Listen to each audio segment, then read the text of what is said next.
Welcome to the Smart Proxy webinar from us, ScaleCommerce. My name is Flo, and I will explain to you today what Smart Proxy is and how it can help you with your projects. So first of all, for those who don't know us at all, what we do for a living is we make shops go fast. So what you can see here is some graphic you might saw already, which is usually something we present if we got a new customer, that we just measure the response time, how fast the shop was responding before they came to us, and then how fast it's responding after that the customers came to us. And how we achieve this huge drop down in this response time, or how to speed it up, is by doing some performance workshops, which we usually do for all our customers, either on a regular basis or when they come to us in the first place, that we first of all move them to our infrastructure. And then we really dig into and check if we have any bottlenecks in the shop, and how we can solve them. So we're highly focused on the e-commerce business, and we're more or less on the hosting area, where we provide you the whole infrastructure that you need for your e-commerce business. But on top of that, all our colleagues are from different areas in the e-commerce area. So we have a lot of expertise in various areas again. And so we really can go into detail on how to improve your shop in all areas. So how we achieve this is by doing performance workshops. And what we do here is we're always looking on the front end and on the back end side of the shop, but not talking about front end in sense of template and back end in sense of admin interface, but more on like what's happening on the server and what's happening in the code on the server, on the back end, and in the front end. Yeah, of course, also the template, but also everything that's related to that. And yeah, because we are usually doing the same. Well, the process is kind of similar from workshop to workshop. The results are hugely different, but there are some KPIs we're always looking at. And so we have various tools where we do profiling and traces.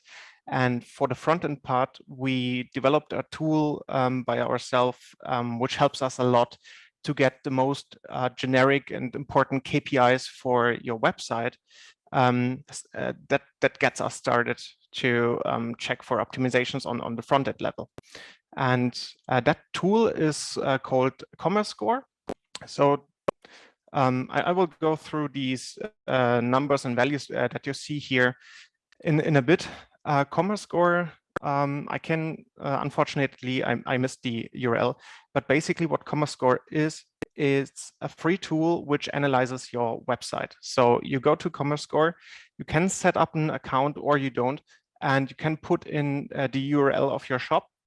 And the thing is, we're distinguishing here between 4 page types, because in e-commerce it's important to track how the landing page is performing, how the category pages are performing, how the search pages are performing, and also the detailed pages, because all of these 4 page types, they are behaving completely different. And it's very important to track all these different types of pages and not just the landing page. So there you would just pick random URLs from your shop, put them to these input fields, click submit, wait a minute, and then you will see a result which looks like this. And this is just a short or a small screenshot of the results you get. So I picked one customer, and you see in the top left, home. So this is the analysis of the home page. And you will get a lot of information how the home page or landing page is performing. So of course, as almost everyone knows, there's this Lighthouse performance check that a lot of people are using. So we're doing this, of course, but also we're doing some checks like, okay, how was the time to first byte? How many bytes were transferred overall? How many requests were made? Because all of these KPIs that you see here play into the performance of your shop. And so, yeah, we developed this tool. You can use it for free if you sign up for, or if you create an account. Then you can also do automatic reoccurring checks. So once per day, it would analyze your shop. And if you do some improvements in the shop, you would also see like, okay, how is your score improving over the time? So it's really helpful if you want to optimize your shop. Yeah, for the optimizations for the workshops we did, there were some KPIs we often saw. So now I'm outside here. Yeah, so in most of the cases, we saw something like this. So I just a couple of days ago, I went to ComScore, I picked some random pages and just made screenshots of the KPI total byte weight. And what total byte weight measures is the amount of data that is transferred until your page is completely rendered. And you can see it's varying between, in this example here, from 1.8 megabytes to 8.6 megabytes. So you might think 1.8 megabytes, 8 megabytes, that isn't that much. I mean, my internet speed is so fast and PDFs I send to colleagues are usually bigger. So what's the big deal about it? The thing is, if you think about mobile users, yeah, I have to mute my phone. Yeah, if you think about mobile users, the total byte weight is very, very important because if you think about the bandwidth limit you have, at least in Germany, you have a limit for your mobile contracts.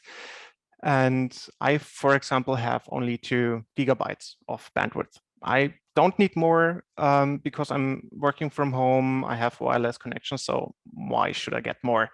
You probably have more or even less. I don't know, but just imagine you have 2 gigabytes and I'm on my way to some friends. I'm taking the bus, the publics, whatnot, and I'm standing there waiting for the bus or train to appear, and I just want to shop. So a lot of users, as you know, are browsing or shopping with the mobile devices or tablets. So yeah, I would stand there and, for example, I just want to buy a new shirt or whatnot.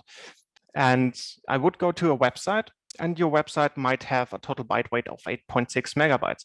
This is not so much, but if I'm just browsing, it's not like I'm accessing your shop and I already found the product I want to buy, but I still have to search for it.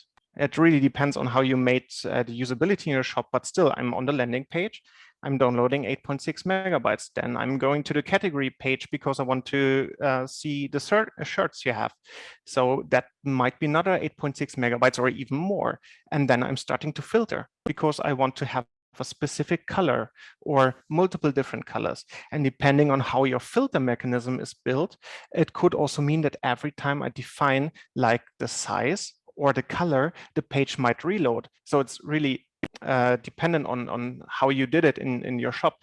But you maybe get the idea that 8.6 megabytes, it's not the only thing that I'm downloading when I'm visiting your shop. I'm browsing. If it comes to technical items, I maybe want to do a comparison because there are different models and I want to see, okay, what makes them different. So you can see it's accumulating a lot of data. So, I mean, calling or requesting 12 different pages on your shop is not so unrealistic. And that would already be 100 megabytes that I'm using from my limited bandwidth. No, sorry, not, yes. Do we have a mistake? No, doesn't matter. 80 megabytes, or yeah, 100 megabytes. And yeah, that's I think 5% already of my bandwidth I have. So basically I can do this 20 times a month, and then my bandwidth is gone. And I'm not just using my phone for browsing in shops. I'm using it to write WhatsApp, watching YouTube, listening to music. So it's quite annoying if you're limited. And if you're limited, then your speed is even slower. That means your page is even loading slower for the customer, which means also in the end that I might not shop in your store because the loading is too slow. So anyways, I'm talking too much about these KPIs already. So how to tackle this issue? So most of the cases, the total byte weight is big because of images. The biggest portion of websites are images. And what can you do with images? Well, first of all, you can reduce the quality. So yeah, this is an extreme example where you really see the quality go down, but this is the most basic thing that you can do to tackle a total byte weight, which is big. So reducing the quality of images. And this is very, very important. Everyone should do it. Not everyone is doing it, but you should at least. Another thing is you can implement a workflow to make it even better, because there are a lot of things when it comes to image optimization and reducing the total byte weight, which is the resizing. So if you're a retailer for clothing, for example, and maybe high quality clothing, then you have high quality images. And these images are not just like 150 by 150 pixel big, but they're like 4K, for example, if you really want to show the customer like how the stitches were made or stuff like that. So you have really high resolution images, but you still should resize them according to the needs in your front end. So if you have high resolution 4K images, it doesn't make sense to show them on the category page where you have like 50 items displayed, which in the end is just such a small box. So you do the resizing. I mean, this is probably obvious to most of you that you should do the resizing, and shops offer this thumbnail generation out of the box. But I wouldn't mention it if I wouldn't have seen it by myself that the shop is rendering images in 4K resolution and the browser has to do the resizing.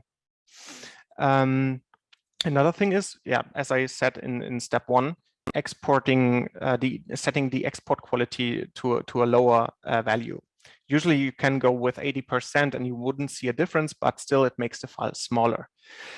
Then the next thing is to convert it to a different file type or use a proper file type. So for example, if we look at the image with the rows, there is no transparency in this picture. So if this is a PNG, this would be already a wasted potential, because PNG stores also the alpha value of the image, but there's no transparency. So this is information which is not necessary. So you could convert it to JPEG, or even better to some next gen formats like WebP or JPEG 2000, which are highly optimized regarding the file size. So this is, there you can see huge improvements.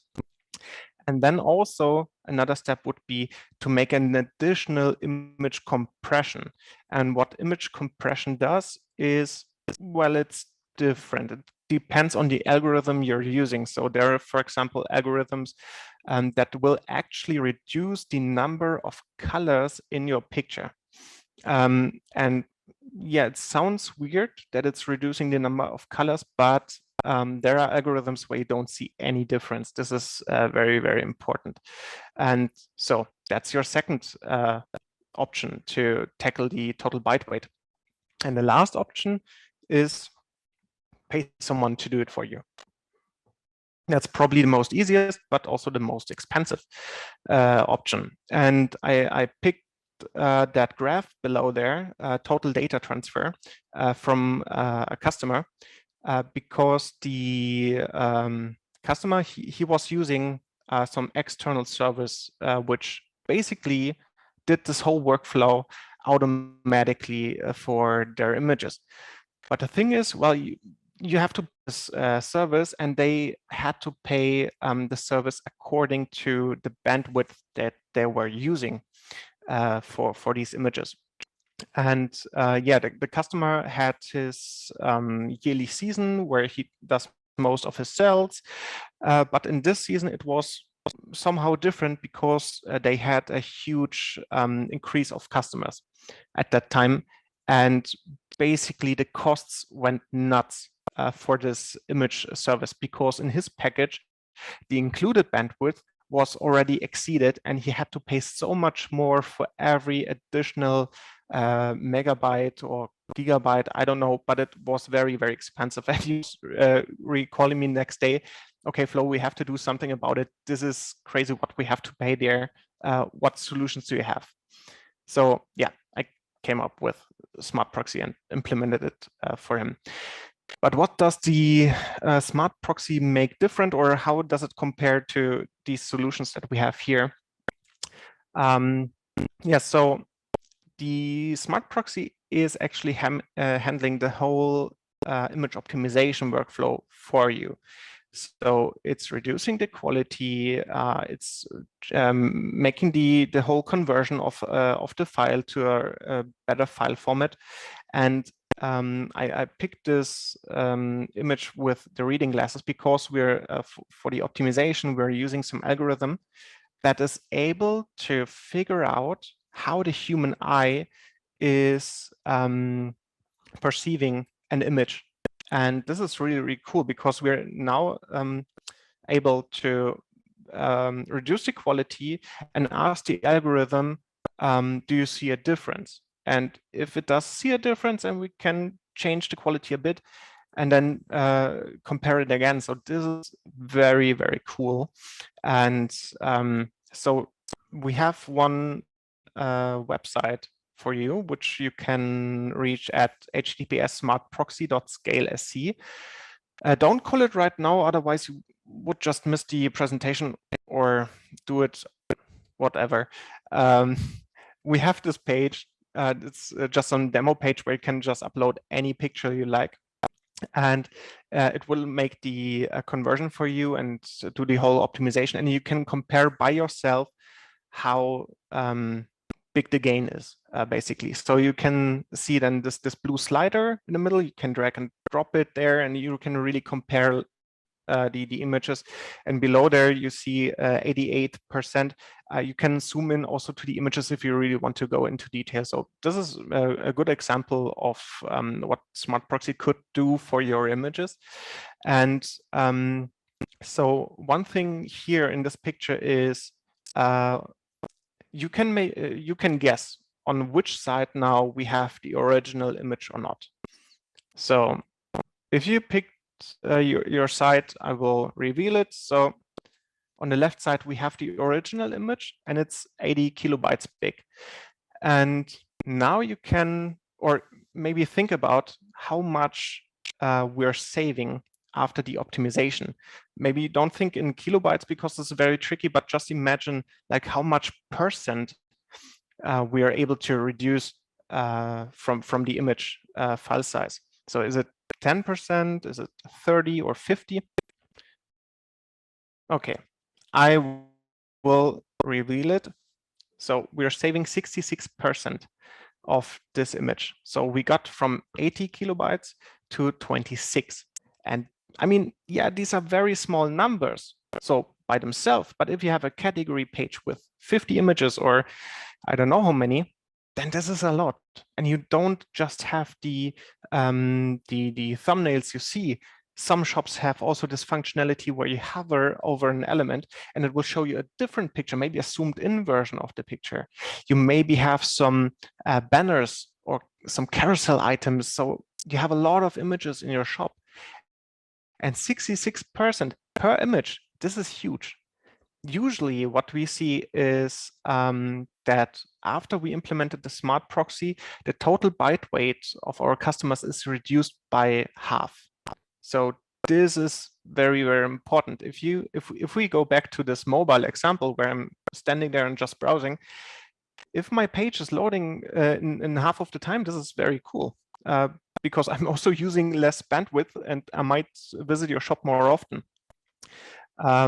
Yeah, so this is the page. You can save the link. I can also show you the link later again after the presentation if you want to try it by yourself. Yeah, another thing is, I mentioned it already, resizing. The smart proxy is not doing the resizing for you. Well, now it doesn't do it, but maybe in the future. But this is very, very important if you're not using smart proxy or if you're not our customers. Do the resizing. Use the thumbnail generation from your shops. If they don't have it, do it by yourself somehow, but do it. This is it also saves a lot of your total byte weight. Okay, so now to something completely different.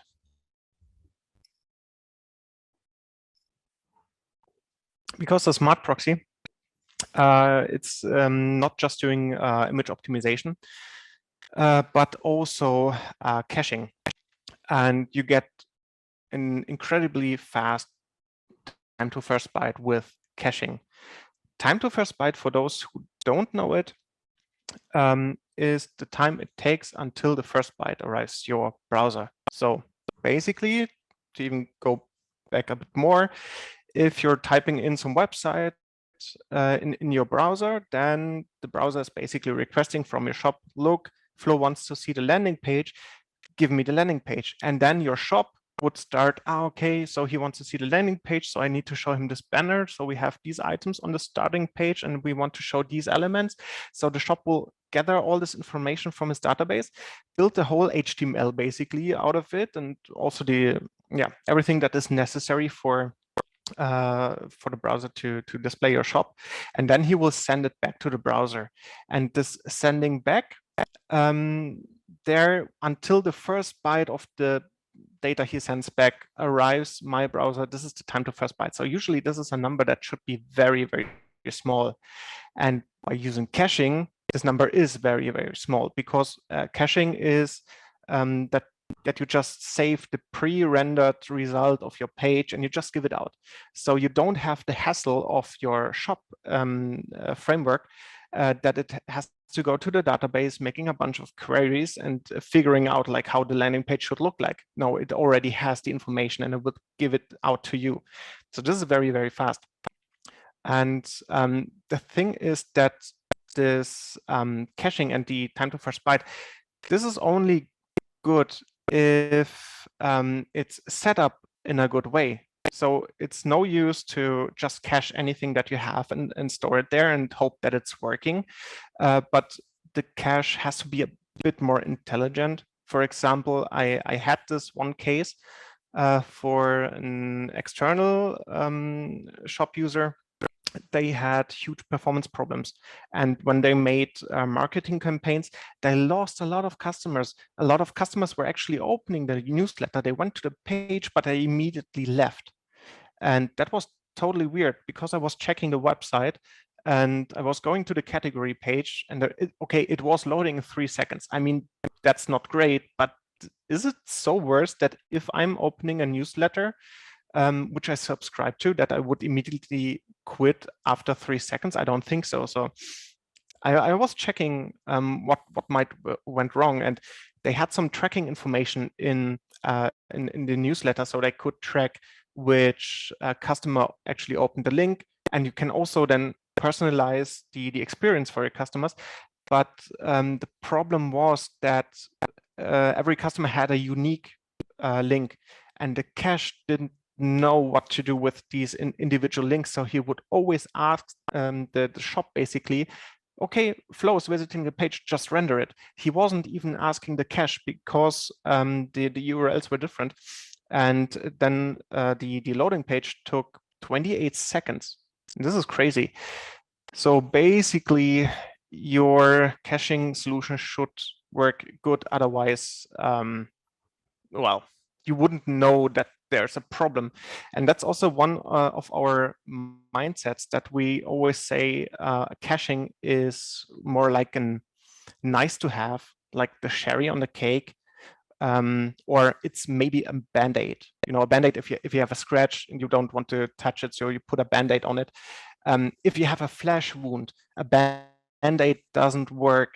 I mean, it might hide the wound, but the wound will still be there. So that's exactly the case what we had there, that the loading page was very, very slow. So usually caching is nice to have, but it shouldn't be the reason that your shop is working at all. So this is just one thing that I want to tell you. And also another thing is what caching does for your core web vitals. If you're just caching the HTML, this is fine. The data will be there very, very fast. So your time to first byte will be there very good. But on the other hand, for the core web vitals, this doesn't matter if your images or CSS or JavaScript files are huge. That won't help you because the core web vitals are looking at like, okay, what's the biggest element and how long did it take to render? And if it's, I don't know, 12 megabytes big, it doesn't matter if your HTML is there in 0.1 millisecond, if the image takes 3 seconds. So just to keep it in mind, caching doesn't solve all problems. So how to do it? Caching, but do it smart with Smart Proxy. I picked this image here with the speedboat because, yeah, Smart Proxy is fast, it's cool. No, but seriously, the intention here is if you want to implement a new caching mechanism or image optimization, you always have to, or in most cases, you have to do some integrations into your system, which we all know we are completely busy. We have a lot of things to do. So how the Smart Proxy is working, it's just standing in front of your shop or shops. And it's like the speedboat here in this picture, and behind it in these rings, this is your shop. And Smart Proxy is basically elevating your speed for your shops and doing the caching and the image optimization. You don't have to do anything. That's why the name proxy is in the name, because the traffic goes through the Smart Proxy and he will know what to do. And so you don't have to do anything on the integration side. And yeah, you can just profit by the speed without doing anything. Yeah. Then one thing when we are talking about caching is the invalidation and the cleanup. So everyone who's using cache or who worked with cache knows about this cleanup or invalidation or cache clear stuff. So whenever you are re-uploading new images or you did some changes on the style, you might need to clear the cache. And it can be annoying in some cases, especially if you're using the cache as a band-aid for a flash wound, where your shop is basically not working. If the cache is not there, it's very, very painful to clear the cache because of one small change you did on one detailed page for one specific product. There's no reason to completely delete everything. But in most of the cases, you have to do that. And it's not so great. But the cool thing is about the Smart Proxy, it keeps track of a lot of information, and especially of the information you give him. So you can tell the Smart Proxy a lot of things. I will show you some examples in the next slide, and Smart Proxy will know what to do. So for example, if you just want to clear the cache of one specific page, you can just call a specific URL, or in our case, for our customers, we usually have some jobs where you just press a button. You put in the URL where you want to clear the cache, you press a button, and then it's gone and it's refreshed, but the rest of your website is still fast, basically. But a lot of caching solutions don't have this functionality, especially if I think for the most shop systems, the default caching solution they have, this is just like clear everything or nothing. I'm not sure how other caching solutions are doing it. Maybe they're also doing it a little bit more intelligent. But the cool thing is with Smart Proxy, that you can provide him a lot of information, or as much information as you would like. For example, you could say, okay, So here's the landing page. So I give Smart Proxy information. This is the page type, landing page. And I have a promotion there, which is for spring 2022. And I have a contract with a model which is limited. So I want to tag it that I'm using the images of this model on the specific page. And I have multiple items shown there on this page with that SKU or the other SKU. And the cool thing is that Smart Proxy keeps track of this information. And for example, the spring is gone and we're now in summer and the spring promotion is not valid anymore. You could basically tell Smart Proxy, look, delete everything that contains anything from the spring promotion, and he will delete it. Or if the contract runs out with the model and you need to get rid of all the images of that model, you can just say, okay, delete that. Or for items, if you run out of stock or you're not selling this item anymore, you could also say, okay, delete all the pages that contain this item. And this is really, really cool because for small changes, you don't have to wipe everything and start fresh, basically, or call some kind of warm-up mechanism afterwards. You could just say, okay, on the detailed page, we changed the color of a button. So delete the detailed page cache for all the pages, and that's it. Yeah, so basically you can feed Smart Proxy all the information that is relevant for you later for invalidation and clearing, and it will know what to clear afterwards. So yeah, that's about the caching from Smart Proxy. And if you're wondering like how to get the Smart Proxy or what you need to do, or if you have any other questions, you can ask now, or you can just contact us later and write us an email, or I don't know. Or if you have questions right now, we can answer them right now. Thank you. Okay, I can see that someone posted the link already to ComScore, where you can analyze your page. So if you have a look at the chat window in Zoom, then you will see also the URL. Okay. And also a colleague just posted again the URL for the Smart Proxy page, where you can make the comparison by yourself and see how well it's performing for your images. So I just got a question like, can I add any tag that I define to the Smart Proxy? And the answer is yes. So it's basically just a pair of key and value. And you can tell him, okay, look, I have this key and it can have multiple values. And later on, you can make use of that. So you could tell the Smart Proxy, okay, delete everything where, I don't know, the key page type contains landing page, detail page, or whatnot. Is there a way to clear the Smart Proxy cache from the shopware administration area? Right now, not out of the box, because we don't have any shopware plugin that allows you to clear the cache from there. But so our customers are using Rundeck for some it's basically a tool where you can have a lot of functionalities there, like clearing the cache, and you just have to press a button. And yes, exactly, you can use Rundeck hooks. So if you, for example, write a plugin that would say, if I press clear cache in shopware, and it will instead call hook in Rundeck and triggers the clear cache job there, then you could do it also via the backend. Yeah.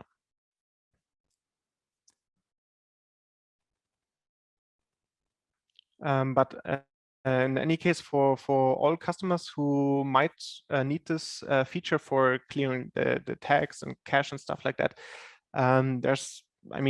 we will set it up with you or for you. So we really have all these identifiers that you need for your shop. Would it be possible to use Smart Proxy as a service for external services like an ERP. I think that might be possible because I mean, in the end, it's just so I mean, how it's working is you have a request from the browser, and the browser says, okay, I want to get the picture from here, and it goes through the smart proxy, and the smart proxy does the optimization. So I'm not completely sure. It's not a host for your images like a Mediatek. It's just doing the optimization in between, but it does also the caching. So if you want to have some optimization where the source of the images is your ERP, then you can use it. But if you want to have a single source of your images that you can use in your ERP and the shop, and they're accessing the same source, or where the images are stored, then we have another solution for that, which is the image server, which is more suited for that. Yeah, feature requests, smart proxy auto resizing, that would be awesome. This is also something we thought about, and I'm not sure. I mean, I can't promise you anything, but there are some thoughts and ideas how we could actually achieve it. But we're also thinking about integrating it a bit more with the image server, which is also another service we have, which would go perfectly hand in hand with the smart proxy. So we might make a more tight integration with those two systems where you could maybe achieve the same. Yeah. Then, yeah, for dynamic content. So the thing, this is what I unfortunately completely missed in this presentation, and I'm very, very, very sorry, because your shops might. So I go to a landing page and I see some shirts displayed because I was looking for shirts. But another colleague of mine, he goes to the landing page and he sees jackets instead. So yeah, you have basically different content on the page for your customers, and this is also completely possible with the smart proxy because we're using server-side includes for that, and we can basically tell the smart proxy on how he should analyze the HTML he got from the shop, and what is some personalized area which he should be aware of that this needs to be replaced, and which is some generic area. And the smart proxy will dynamically basically cut out the area which is personalized and just keep the rest. And for every customer who comes to the site, he will just take the version with the cutout basically, and then just fill it with the customer specific areas. This is, yeah, just loosely explained, but yes, smart proxy can handle the caching for personalized contents completely for your customers.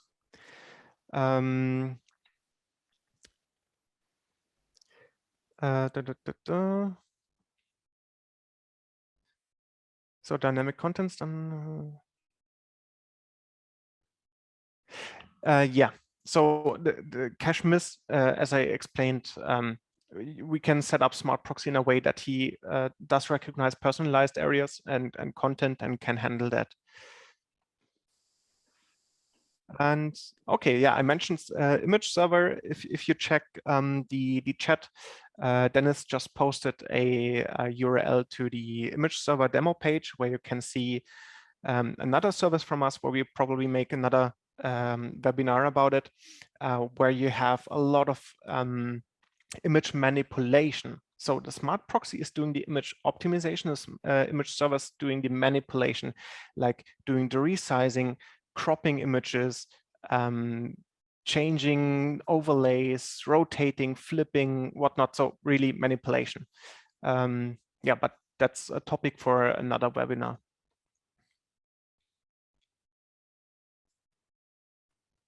Okay.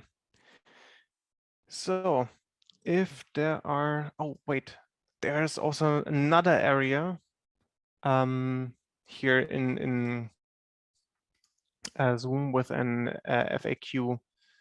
Yeah, not just a chat. Okay, these questions I already answered. Okay, perfect. So if there are no other questions, thank you very much. I wish you all a nice evening. And if you have more questions afterwards, you feel free to contact us via email or directly in Slack if you're our customer or partner, whatnot. Thank you very much. Bye-bye.